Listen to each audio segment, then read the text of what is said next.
কিন্তু তোমরা জানো না, ও মাথা মোটা মৌলবি বাংলাদেশ থেকে লেকচার ঝাড়ো, চুরি করতে কোথাও জায়গা পাওনি। আহলে সুন্নাত ওয়াল জামাতের বাচ্চারা একবার কোরআন মুখস্থ করে নাই, সারা জিন্দেগি ভুলে না। হাদিস একবার দেখলে সারা জীবন পর্যন্ত মুখস্থ থেকে যায়। আর একবার জোরে বলেন সুবহানাল্লাহ। তুমি গোটা হাদিসকে যদি তোমাদের মাযহাবে, তোমাদের ফতোয়াতে, তোমাদের শায়েখেরা বলে যে কুরআনকে জ্বালিয়ে দেওয়া জায়েজ আছে, পুড়িয়ে দেওয়া জায়েজ আছে, বলে নাউজুবিল্লাহ, এদের ফতোয়া আছে। এরা ইহতিরাম সম্মান মোটেই বুঝে না।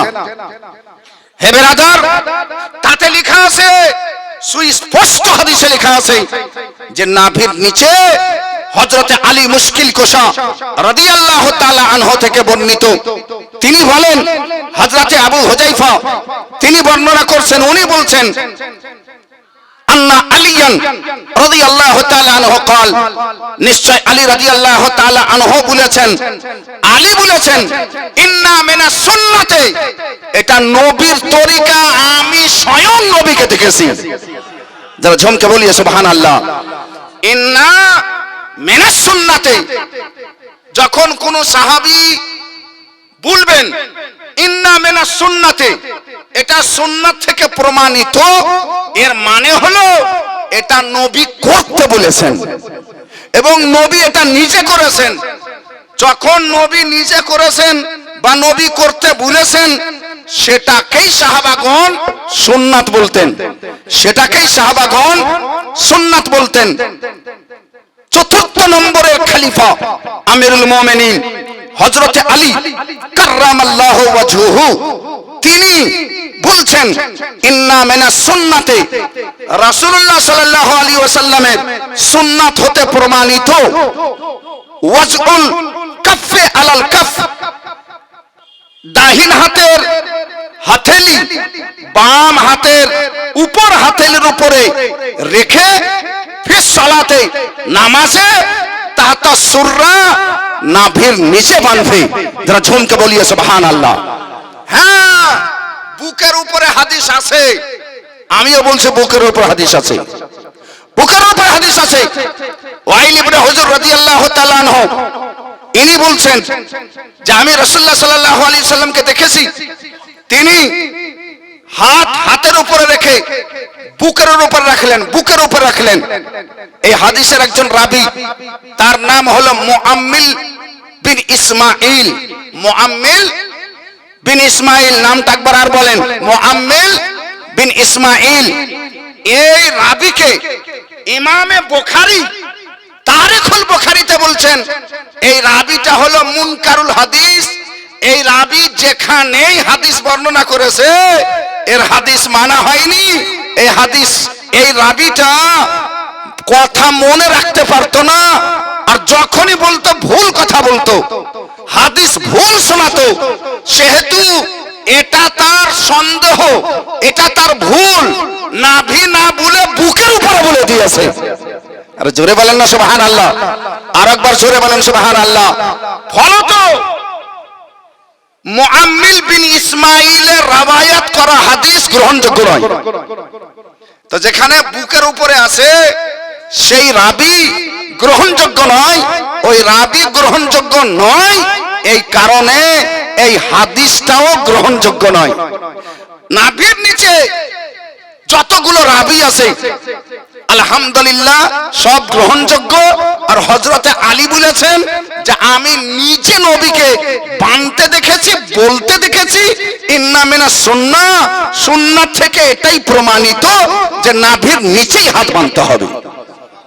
আর কোন রকমের সন্দেহ থাকলো না।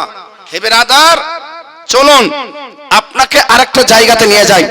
সেটা হলো আল্লাহ রাব্বুল আলামিনের ধারণা, তার উপরে আকীদা, তার উপরে ধারণা, তার উপরে ইতিমাদ কিরকম হওয়া উচিত। আল্লাহ আমাদের মতো মানুষ, আমরা সুন্নি জামাতের একটা বাচ্চা কোনোদিন বলেছে? আরে বলেন, আল্লাহর চোখ আছে, আল্লাহর মুখ আছে, আল্লাহর হাত আছে, আল্লাহর পা আছে, আল্লাহ মানুষের মতো আল্লাহর শরীর আছে, আল্লাহর বডি আছে, আল্লাহ মুজাসসামা, আল্লাহ মুজাসসামা, আল্লাহর পুতুল আছে, আল্লাহকে দেখতে পাওয়া যাবে, আল্লাহ কথা বলছে। এক কথায় যেমন আমরা মানুষ চলাফেরা করছি, তেমন আল্লাহ বডি নিয়ে বসে উঠছে, খাচ্ছে, নাউজুবিল্লাহ।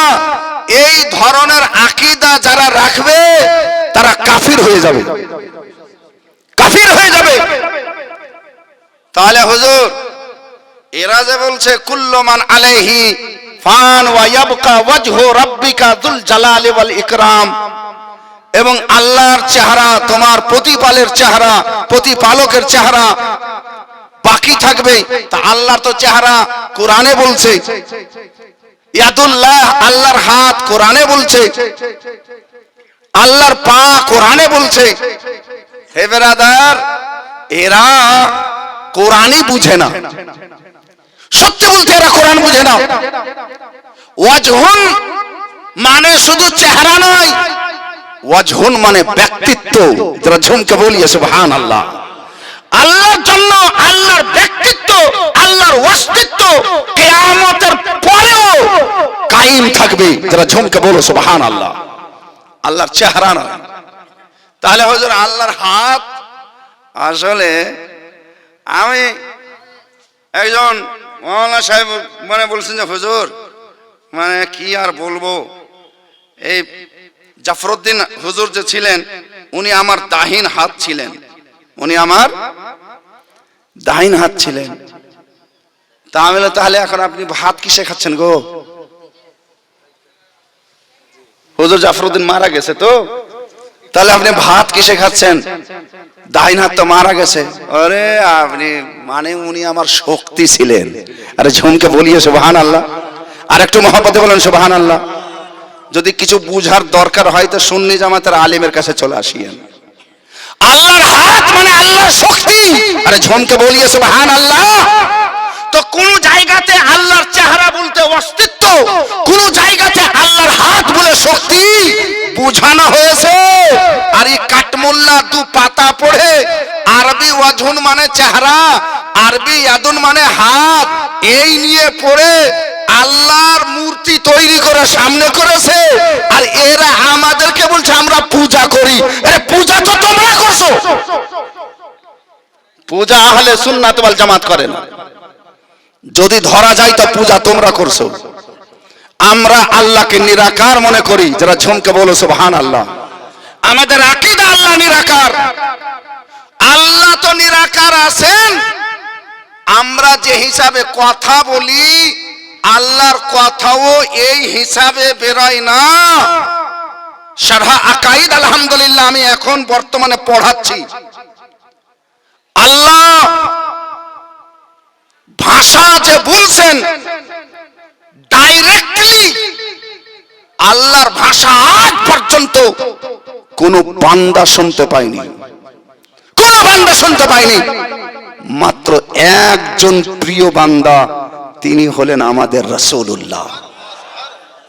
সে ছাড়া আল্লাহ রাব্বুল আলামিনের ভাষা সরাসরি আল্লাহর কাছ থেকে আজ পর্যন্ত কেউ শুনতে পায়নি। যার ভাষা শুনতে পাওয়া যায় না, তার চেহারা আবার আপনি প্রমাণ করছেন, তার হাত আবার আপনি প্রমাণ করছেন, তার বডি আবার আপনি প্রমাণ করছেন। যেমন ইহুদিরা, খ্রিস্টানেরা আল্লাহর বেটা ঈসা নবীকে বলেছিলেন, আল্লাহর বিবি মরিয়মকে বলে দিয়েছিল তোমাদের কোনো গ্যারান্টি নাই। আজ তুমি বলছো আবু জেহেল মুসলমান ছিল, আজ তুমি বলছো আল্লাহর জ্ঞানের কারণে আল্লাহ হয়েছে, কালকে তুমি ভুলে যেতে পারো যে আব্দুর রাজ্জাক আল্লাহই বেটা হয়ে গেছে। তোমাদের কোনো গ্যারান্টি নাই, তোমাদের কোনো গ্যারান্টি নাই। হে বেরাদার, এই মোল্লা কাটমোল্লা নিয়ে আজ মুসলমান জর্জরিত পেরেশান আছে। আজ এদের জানি না কোন দিক থেকে যে এদেরকে মুদ্রা পাওয়া গেছে, ডলার পাওয়া গেছে। মসজিদ 3 দিনে এদের মসজিদ তৈরি হয়ে যায়। টাকা কোথায় পায় আপনারা সবাই জানেন, বাইরে থেকে আসে। সুন্নি জামাতের কেন আসে না? এরা এতগুলো অ্যাডভান্স টাকা বিতরণ করে, গরু দেয়, ই দেয়, হ্যান দেয়, তান দেয়, বাইরে থেকে আসে। এইরকম টাকা দেওয়া হয় না, মুসলমানের মধ্যে বিভ্রান্তি ছড়াবার জন্য টাকা দেওয়া হয়। হে বেরাদার, আর একটি কথা আপনাদের সম্মুখে আমি তুলে ধরছি, একবার মন থেকে দুরূদ শরীফ পাঠ করেন, আল্লাহুম্মা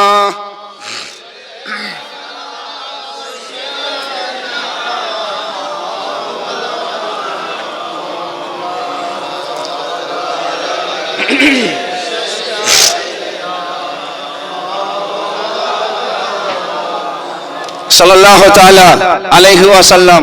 আজকে হুজুর জামাল রাজা খান, যিনি আওলাদে আলা হযরত সরজমিনে বেরেলি শরীফ থেকে এসেছেন, আজ তার শুভাগমনের কারণে বাজার পাড়া মাদ্রাসার চতুর্দিকে নূরে আলোকিত হয়ে গেছে। একজন নয়, দুইজন নয়, এক দশজন আলিম, ওই আলিম যারা স্টেজে চাপলে 10,000 টাকা লাগে। যেমন জীবনী বক্তা হযরতে আল্লামা মাওলানা ইজহারুল হক সাহেব লুঙ্গি পরে চলে এসেছেন, এই যে দেখেন 10,000 টাকা লাগে। নিজে আপনাদের এখানে হযরতে আল্লামা মাওলানা আইয়ুব আলী সাহেব, যে শিক্ষক, মাশাআল্লাহ, সেও যেমন তোমার বক্তা নয়, মানে